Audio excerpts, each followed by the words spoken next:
Um, do you think that the board kind of undervalued the Cactus Cafe when they made that decision? Did they anticipate the public response at all? Uh, the student members of the board, I definitely did not undervalue the Mm-hmm. cactus. Um, Again, but I also don't think that we understood how passionate some people were about it. Mm-hmm. And I said that in several meetings. There's no way that I can match their passion, Right. but I can understand where they're coming from. Mm-hmm. And that's where we are. And I don't think we undervalued it. Did we know that there was going to be this much pushback? No, and we didn't think there would be because we didn't see the press release.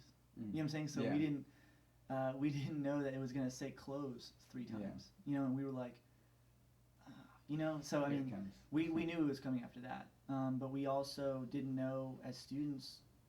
This is our first rodeo in many Mm-hmm. cases, and we're not professionals. But when it came Thursday, we knew we had to send out a statement Mm-hmm. on our behalf, or else we just feel like our voice wasn't being heard. Yeah. Um, One of the main reasons, and this was in the press release for repurposing the cactus, was you wanted to kind of remodel it as a student-oriented space. Mhm. I think that's the driving concern with the cactus. And I mean, since UT is a public university, it gets tax dollars. Do you think it's important to have public spaces on campus? For the average Austinite to come and frequent.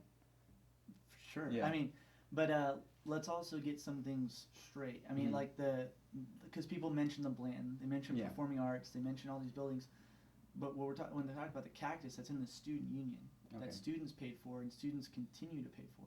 Mhm. That's their space. Okay. And also, now I just throw this out as a shot to the Texas legislature, not to the Austin community, but our funding has gone down tremendously. Right.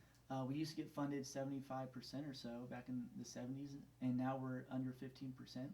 15. Mm-hmm. Okay. I mean, that's a dramatic Yeah. decrease. And then again, the governor now is asking us to make a prioritized plan for another 5%. That's $30 million. I mean, like we're reeling right now with state Mhm. funding. And so, how did we make up for that state funding? We raised money and we raised tuition. Mhm. Cut So- expenses somehow. Yeah. Right. So I mean, this is a campus, for students.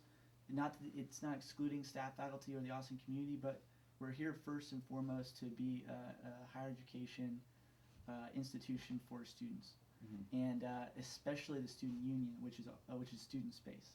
So I Mhm. just wanted to make that distinction because people all over the place are trying to pick other parts of campus, and I'm like, Mhm. this is the student union, but I have not met a student that wants to exclude the Austin community from anything. Right.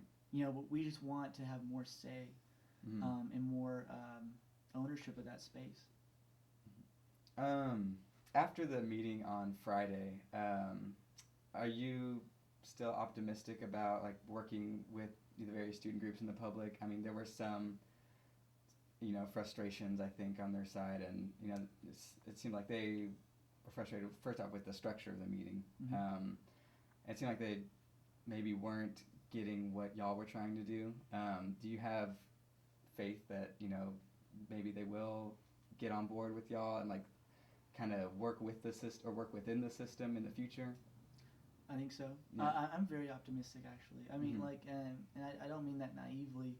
I mean, the university made a mistake with that press release, Mhm. and a lot of people had the right to be upset, and they were upset. We heard them. Mhm. With that board meeting, we had 2 hours to try to get as much input as possible. So yes, some people did not like the structure, but we had to do something to make sure the meeting was structured.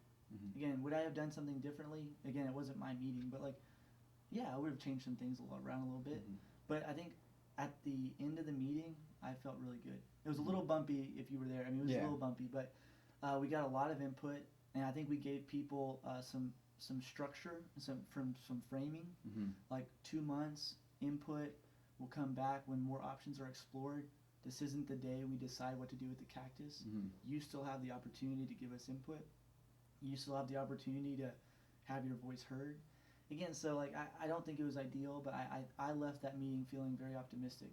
Mhm. The people that don't want it to change at all are going to be upset, and it's going to change. Yeah. But if they can just get past that initial, again, where they had the right to be upset. They can just get past that. And again, I'm asking them to trust us. I'm asking them to believe in us. Mm-hmm. And if they can just do that, I hope that we can meet them and hopefully find a solution that everyone can buy into. Mm-hmm.